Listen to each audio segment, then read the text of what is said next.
கருணையான பார்வை அப்படிங்கிறது கடகராசிக்காரர்களுடைய சொந்தம். ஒரு கருணை பார்வைன்னு சொல்லுவாங்க. எல்லாரையும் நான் அப்படி கருணை பார்வை பார்த்து தான் என்ன கருணையே இல்லாமல் பல பேர் வஞ்சிட்டாங்க அப்படின்னு சொல்ல வேண்டிய கட்டாயம். ஏன்னா இந்த கருணையில் ஒரு பெரிய மைனஸ் இருக்குது. என்னென்னா, நம்ம சில நேரங்களில் இந்த கருணை பார்வை பார்க்கறதுனால நமக்கு கிடைக்கக்கூடிய சான்சஸை இன்னொருத்தவங்களுக்கு விட்டு கொடுக்கறதுக்கும் வாய்ப்பு இருக்குது. இப்படி விட்டு கொடுத்தவர்கள் தான் இந்த கடகராசிக்காரர்கள். ஆனால் ஒன்று சொல்லுவாங்க, விட்டு கொடுத்தவங்க கெட்டு போனது இல்லைன்னுவாங்க. அப்படி பெரியவங்க சொன்னதெல்லாம் பொய்யாகாது.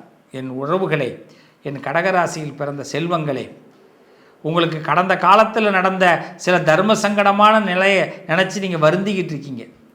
அதனால் பல பேருக்கு ஜாதகம் கூட பிடிக்காமல் போயிடுச்சு, கடவுள் கூட பிடிக்காமல் போயிடுச்சு. இனிமேல் என்ன நடந்தாலும் பரவாயில்ல, நடக்கிறது நடக்கட்டும் போ அப்படிங்கிற அளவுக்கு மாறிட்டீங்க. எனக்கே இது நல்லா தெரியுது. இருந்தாலும் உங்கள் மனசாட்சின்னு ஒன்று இருக்கு இல்லையா, அந்த மனசாட்சி சொல்லுது, இன்னும் கொஞ்சம் நம்பு, இன்னும் கொஞ்சோண்டு ஒரு விஷயத்தை விரும்பு, இன்னும் கொஞ்சம் தூரம் போ, பார்த்துடலாம், இன்னும் ஒரு தடவை ட்ரை பண்ணி பார்ப்போம் அப்படின்னு நம்மளை மனசாட்சி தூண்டுது. இதுதான் கடகத்துக்கு இப்போ நடந்துக்கிட்டு இருக்கு. சில பேருடைய ஏமாற்றம், யாரை எப்படி ஹேண்டில் பண்ணணும்னு தெரியாமல் ஒரு குழப்பத்தில் இருக்கிறது, இந்த வாய்ப்புகளை எப்படி பயன்படுத்திக்கிறதுன்னு தெரியாமல் ஒரு வருத்தத்தில் இருக்கிறது, நம்ம மனசில் உள்ளதை யாருக்கிட்ட எப்படி இதை கன்வே பண்ணுறது, இந்த கன்வே பண்ணுற அளவுக்கு யார் நமக்கு இருக்கா, ஒரு அனுசரணை, இது மாதிரி விஷயத்தை இப்போ தேடிக்கிட்டு இருக்கு கடகராசியுடைய மனசு. ஆனால் ஒன்றும் சொல்லுது, கௌரவத்தை விட்டுடாத, யாருக்கிட்டையும் சலிச்சு போயிடாத, இறங்காத. அதுவும் உங்களுக்கு அன்பானவர்கள், பாசமானவர்கள், நெருக்கமானவர்களை பற்றி யாராவது சொல்லிட்டா உங்களுக்கு அவங்களுக்கு சண்டையே இருந்தாலும் நீங்கள் வரிஞ்சு கட்டிட்டு வந்துடுவீங்க. இப்படிப்பட்ட இந்த கடகராசிக்கு இந்த நேரம் உள்நோக்கம் எதுவுமே இருக்காது. ரொம்ப பிளாங்காக மனசு இருக்கும்.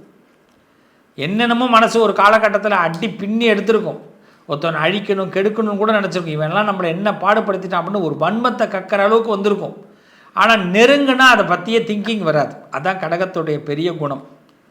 எல்லாருமே பார்த்திங்கன்னா அமைதியாக இருப்பாங்க. சில பேர் ஒரு கிட்டக்க நெருங்கணுன்னு தான் வன்மமே தலைக்கு ஏறும், வச்சு செஞ்சுட்டு கழுத்தை அறுத்துட்டு போயிடுவான்.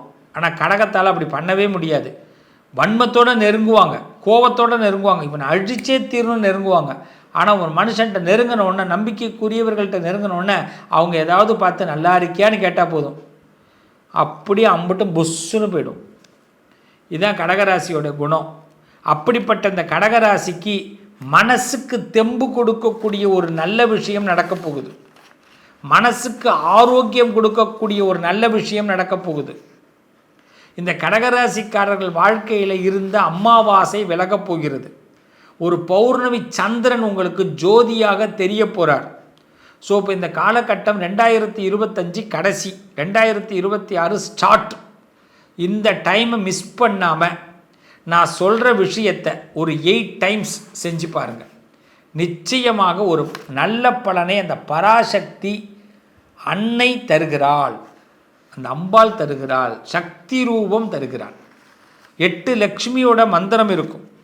ஆதிலக்ஷ்மி மந்திரம், சந்தானலக்ஷ்மி மந்திரம், இல்லைன்னா அஷ்டலக்ஷ்மி மந்திரம்னு போடுங்க, இல்லை லக்ஷ்மி அஷ்டோத்திரம்னு போடுங்க, இல்லை லக்ஷ்மி அஷ்டகம்னு போடுங்க, யூடியூப்பில் போடுங்க. நீங்கள் ஏதாவது லக்ஷ்மி சம்பந்தமான ஒரு மந்திரத்தை சொல்லி ஒரு 8 தடவை உங்கள் வீட்டு சுவாமி ரூமில் டெய்லி காலையில் பூஜை பண்ணிவிட்டு லக்ஷ்மியோடைய காயத்ரி மந்திரத்தை கூட 8 தடவை சொல்லலாம். ஏதாவது ஒரு 8 மந்திரம் லக்ஷ்மி சம்பந்தமாக, அம்பாள் சம்பந்தமாக 8 தடவை நமஸ்காரம் பண்ணும். 8 டைம்ஸ். உண்மையிலே சொல்கிறேன், நீங்கள் தலை நமஸ்காரம் சுவாமிகிட்ட தலை வணங்குறதுனால நம்ம தலை நிமிரும். சுவாமி நம்ம வாழ்க்கையில் இருக்கக்கூடிய இருட்டை எல்லாம் வெளிச்சமாக மாற்ற போகிறாங்க. அதுவும் சக்தி ரூபமாக நீங்கள் மாறப்போகிறீங்க. உங்களுக்குள்ளே இருக்கக்கூடிய பராசக்தியோட சொரூபம் தெரிய போகுது. ஆட்டோமேட்டிக்கலாக பார்த்திங்கன்னா கடகராசிக்கும் அம்பாளுக்கும் ரொம்ப தொடர்பு ஏற்பட்டுடும். ஃபஸ்ட்டு கடகராசிக்கும் முருகனுக்கும் தொடர்பு ஏற்படும், அப்புறமா அம்பாள் அதுக்குள்ளே வந்துடுவாள். எஸ், இது ட்ரூ. எப்படியோ தெரியாது, நம்ம ஏதாவது ஒரு அம்பாளை வழிபாட ஆரம்பிச்சிருவோம். நம்மளை மீறி நடக்கும். நம்மளை மீறி ஒரு வெள்ளிக்கிழமை, பௌர்ணமி, இது மாதிரி நாளை விடமாட்டோம். எப்படியோ ஒரு அம்பாள் உள்ளே வர ஆரம்பிப்பாள். அப்படிப்பட்ட ஒரு அற்புதமான தருணம் தான் கடகத்துக்கு ஆரம்பம். ஏன்னா இத்தனை நாள் நம்ம பொறுத்திருந்தோம், நாளைக்கு விடிஞ்சிடும் நாளானைக்கு விடிஞ்சிடும் பார்த்தோம். ஏறத்தாழ பார்த்திங்கன்னா ஜூன் ஜூலையிலேயே சில விஷயங்கள் நாங்கள் நடந்திருக்கணும், அதை எஸ்கேப் ஆகிட்டீங்க, உங்களுக்கு நடக்காமல் போயிடுச்சு. அதாவது கடவுள் கொடுக்குற மாதிரி கொடுத்து நிப்பாட்டிட்டார். அதில் ஒரு வருத்தம் உங்களுக்கு, அதில் தான் உங்களுக்கு ரொம்ப ஃபீல் ஆகிட்டீங்க. இனிமேல் பொறுக்க முடியாது அப்படின்னு முடிவுக்கு வந்துட்டீங்க. இதை இந்த நேரம் உங்களுக்கு நிரூபிக்கக்கூடிய நேரமாக இருக்கிறனால 2025 இறுதி 2026 கடைசியில் இந்த கடைசி அஸ்திரத்தை பயன்படுத்துகிறோம். 8 லக்ஷ்மியோட மந்திரம், லக்ஷ்மி அஷ்டகம் இல்லைன்னா லக்ஷ்மியோட மந்திரம், லக்ஷ்மி காயத்ரி, இது மாதிரி விஷயங்களை 8 தடவை சொல்லி 8 நமஸ்காரம் பண்ணுங்க போதும். இந்த நமஸ்காரம் பண்ணி எழுந்திருக்கிறதுனால நிச்சயமாக உங்கள் வாழ்க்கையில் நீங்கள் என்ன நினச்சிருக்கீங்களோ, உங்கள் உள்ளத்தில் நினச்சிருக்கிற ஒரு விஷயத்தை நடத்திக்க போகிறீங்க. அது என்னென்ன நடக்கும் அப்படின்னா, கவர்மெண்ட்டு சம்மந்தமாக ஏதாவது விஷயங்கள் எதிர்பார்த்தீங்கன்னா அது நடக்க போகுது, அரசாங்க காரியங்கள். குழந்தை பிறப்பு சம்மந்தமான விஷயங்கள் எதிர்பார்த்தீங்கன்னா அது நடக்க போகுது. திருமணம் கைகூடணும், காதல் கைகூடணும், என்னுடைய துணை எனக்கு வேணும் அப்படின்னு நினச்சிங்கன்னா துணை சம்பந்தமான விஷயங்கள் நடக்க போகிறது. சில பேர் காஸ்ட்லியான பொருட்கள் மீது ஆசை வச்சுருக்கேன் சார், கார், பங்களா, வீடு, வாசல் யோகங்கள் இது மாதிரி நினச்சிருக்கேன்னா அது நடக்க போகுது. ஸோ இப்போ இந்த காலகட்டத்துக்கு ஒரு சின்ன தீக்குச்சி தேவை, அதை பற்ற வச்சு அந்த விளக்கு எரிஞ்சால் நமக்கு இருட்டு வெளிச்சமாக போகுது. அந்த விளக்கு தான், அந்த தீக்குச்சி தான் இந்த லக்ஷ்மி மந்திரம். அதனால் மகாலட்சுமி ச வித்மகே விஷ்ணு பத்னி ச தீமகி தன்னோ லக்ஷ்மி பிரஜோதகாத், இந்த காயத்ரி மந்திரத்தை கூட நீங்கள் எடுத்துக்கலாம். 8 தடவை சொல்லுங்க, 8 நமஸ்காரம் பண்ணுங்க. கார்த்தாலேயே சாயலட்சுமி பண்ணுறது ரொம்ப விசேஷம். விளக்கேற்றி வச்சுட்டு ஒரு பானகம் பால் நிவேத்தியம் பண்ணலாம், வெத்தலைப்பாக்கு வாழைப்பழம் நிவேத்தியம் பண்ணலாம். எது உங்களால் முடிஞ்சதோ சுவாமிக்கு ஒரு நிவேத்தியம். அம்பாள் அப்படியே அழைங்கும். அம்பாளை அழைக்க அழைக்க உங்கள் வீட்டில் இருக்கிற அமாவாசை விலகும், பௌர்ணமி உங்களுக்கு வெளிச்சமாக கிடைக்கும், மனசில் தைரியம் பிறக்கும். அதாவது கோபத்தில் சில விஷயத்தை இழந்தோம், கோபமே நமக்கு இல்லாமல் போய் சாதுரியமாக பேசுகிற திறமையே நமக்கு வந்துடும். அம்பாள் அந்த அளவுக்கு ஒரு பெரிய மாற்றத்தை உங்களுக்கு ஏற்படுத்த போகிறாள். இதுதான் நிதர்சனமான உண்மை கடகத்திற்கு. இப்படிப்பட்ட அற்புதமான தருணத்தை கடகராசிக்கு அம்பாள் கொடுக்குறார். கலையாத கல்வி, குறையாத வயசு, கபடு வராத நட்பு, கன்றாத வளமை, குன்றாத இளமை, கழுவினி இல்லாத உடல், சலியாத மனம், அன்பு அகலாத மனைவி, தவறாத சந்தானம், தாழாத கீர்த்தி, மாறாத வார்த்தை, தடைகள் வாராத கொடை, தொலையாத நிதியம், கோணாத கோல், ஒரு துன்பம் இல்லாத நல்வாழ்வு. பராசக்தி இந்த 16 செல்வத்தை இந்த கடகராசிக்காரர்களுக்கு கொடுக்கக்கூடிய அற்புதமான தருணம்.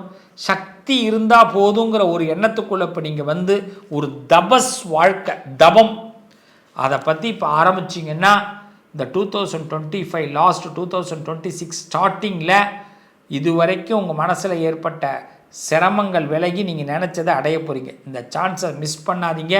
நம்பிக்கையோடு என் உறவுகள் நீங்கள் கண்டிப்பாக செய்யணும்.